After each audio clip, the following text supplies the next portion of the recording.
कर रहे थे क्लास 10th में चैप्टर नंबर 7 की कंट्रोल एंड कोऑर्डिनेशन। हमने पिछली क्लासेस में प्लांट्स के अंदर कंट्रोल एंड कोऑर्डिनेशन की स्टडी कर रहे थे। आज हम जो टॉपिक की बात करेंगे बहुत इम्पोर्टेंट टॉपिक है कि प्लांट्स के अंदर जो कंट्रोल एंड कोऑर्डिनेशन होता है वो किस तरीके से होता है और कौन रिस्पॉन्सिबल होता है। तो प्लांट्स के अंदर क्या होता है, प्लांट्स के अंदर केमिकल सब्सटेंसेस होते हैं जिनको हार्मोन्स बोलते हैं। क्या कहते हैं? हार्मोन्स। और प्लांट्स के अंदर होते हैं तो कहते हैं प्लांट हार्मोन्स, या फिर इनका एक नाम और होता है, इसे को बोलते हैं फाइटो हार्मोन्स बोलते हैं। फाइटो हार्मोन्स बोलते हैं। ये केमिकल कंपाउंड्स होते हैं जो कि प्लांट की ग्रोथ के लिए रिस्पॉन्सिबल होते हैं। चलो सीखने की कोशिश करते हैं कितने टाइप के प्लांट हार्मोन्स हैं और क्या उनका काम होता है। तो there are 5 types of plant hormones. कौन कौन से? Auxin, gibberellin, cytokinin, abscisic acid and ethylene. ये 5 प्रकार के आपके प्लांट हार्मोन हैं जो कि प्लांट की ग्रोथ के लिए रिस्पॉन्सिबल होते हैं। इसमें से हम आपको बता दें कि जो ऑक्सिन है, पहला वाला जो हार्मोन है, ये कहाँ पर रिलीज़ होता है? प्लांट की जो स्टेम की टिप हो गई, रूट की टिप हो गई, root tip, stem tip means tip part, जहाँ पर मेरिस्टेमेटिक सेल्स होती हैं वहाँ पर ये हार्मोन रिलीज़ होता है और क्या करता है? सेल की ग्रोथ करवाता है एंड इलोंगेशन करवाता है, जिससे क्या होगा, हम कह सकते हैं प्लांट की ओवरऑल ग्रोथ करवाता है। पूरा प्लांट की ग्रोथ इसमें होती है ऑक्सीजन की वजह से। नेक्स्ट जो हार्मोन है जिब्रेलिन, इसका एक दूसरा नाम होता है जिब्रेलिक एसिड भी कहते हैं, क्योंकि जो एसिड की फॉर्म में होता है, वीक एसिड होता है हालांकि। जिब्रेलिक एसिड या जिब्रेलिन बोलते हैं। ये भी एक ऐसा प्लांट हार्मोन है जो क्या करता है, आपने स्टेम के अंदर इंटरनोड पढ़ा होगा, ये इंटरनोड की ग्रोथ को बढ़ाता है।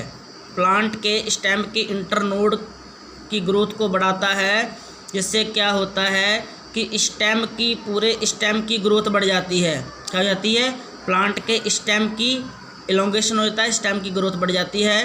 तथा ये सीड्स के जर्मिनेशन के लिए हेल्प करता है, सीड्स के जर्मिनेशन में हेल्प करता है और फ्लावरिंग को इंड्यूस करता है, मीन्स फ्लावरिंग को भी करता है। यहाँ पर थर्ड आपका हार्मोन है, that is the cytokinin. Cytokinin क्या करता है? ये आपका हार्मोन सेल डिवीजन में हेल्प करता है। जो सेल डिवाइड करती हैं 2 से 4, 4 से 8, 8 से 16 माइटोसिस करके, वो साइटोकाइनिन क्या करेगा, वहाँ पर सेल डिवीजन को प्रमोट करेगा, जिससे क्या होगा, सेल की ग्रोथ भी करवाएगा जे और डिफ्रेंशिएशन भी करवाता है।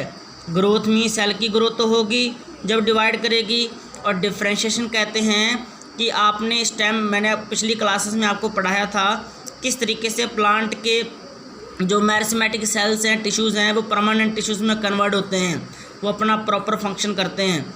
तो क्या होता है, डिफ्रेंशिएशन जब प्रोसेस के बाद क्या होगा कि कोई एक सेल डेवलप हुई है, डेवलप होने के बाद वो स्पेसिफिक फंक्शन करना शुरू कर देती है, तो उसे डिफ्रेंशिएशन कहते हैं। तो क्या होगा, साइटोकाइनिन हार्मोन क्या करता है, जो डिफ्रेंशिएशन में भी हेल्प करता है।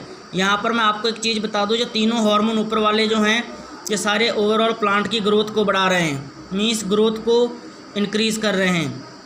साथ ही साथ एक और काम करते हैं, सीड के अंदर एक डोरमेंसी होती है, सीड डोरमेंसी बोलते हैं इसे, सीड डोरमेंसी बोलते हैं। ये कुछ सीड्स में डोरमेंसी देखने को मिलती है, किसी सीड में ज़्यादा मिलती है, किसी में कम मिलती है। तो सीड डोरमेंसी क्या होता है कि सीड जर्मिनेट नहीं होता, सीड जर्मिनेट नहीं करता अगर सीड के अंदर डोरमेंसी है, मीन्स सीड का जर्मिनेशन नहीं होगा। ऐसा क्या होगा, मान लो जो सीड है, सीड के ऊपर क्या होगा, हार्ड कवरिंग होगी, हार्ड कवरिंग होगी जो कि सीड के अंदर ना तो पानी जाने देगी ना गैसेस जाने देगी, तो जर्मिनेट कैसे होगा? तो इसे कहते हैं डोरमेंट सीड बोलते हैं, जिसके ऊपर हार्ड कवरिंग होती है। तो क्या होगा कि सीड की डोरमेंसी को अगर हमें तोड़ना है, अगर हमें ब्रेक करना है इसकी डोरमेंसी को, मीन्स इसकी लेयर को तोड़ना है, ऊपर वाले तीनों हार्मोन हम यूज़ कर सकते हैं और आर्टिफिशियल यूज़ किए जाते भी हैं। तो सीड की डोरमेंसी को ब्रेक करने के लिए हम जो ऊपर वाले हार्मोन यूज़ कर सकते हैं, मीन्स रिस्पॉन्सिबल होते हैं।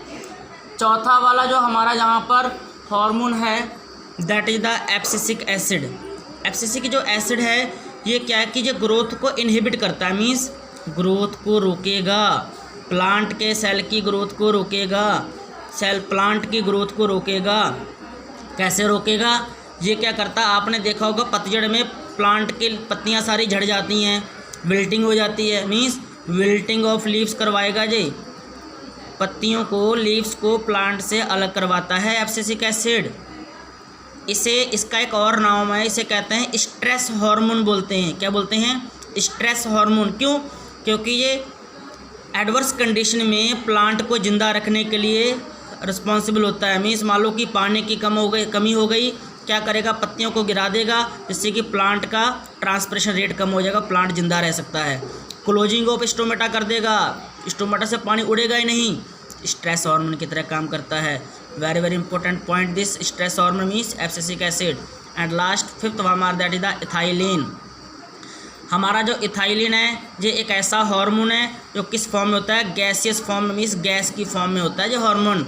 और क्या करता है? ये राइपनिंग ऑफ फ्रूट के पकने के लिए, आप देखते हो प्लांट के ऊपर मैंगो पहले कच्चे होते हैं और बाद में पकना स्टार्ट हो जाते हैं, ठीक है? तो कैसे पकते हैं, कौन पकाता है? ये एथाइलिन हार्मोन। आप देखते हो मतलब कच्चे, आपने कभी बनाना को देखा होगा, काफ़ी कच्चे बनाना रखे होते हैं एक बॉक्स के अंदर, और अगले दिन देखते हो सारे बनाना पक जाते हैं। इट मीन्स क्या हुआ? एक पके हुए केले ने क्या किया? इथाइलिन निकाला वहाँ से, और वो इथाइलिन ने क्या किया? दूसरे वाले बनानास को भी क्या कर दिया? पका दिया।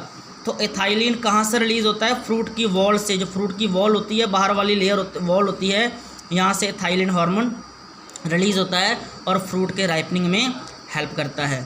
Thank you.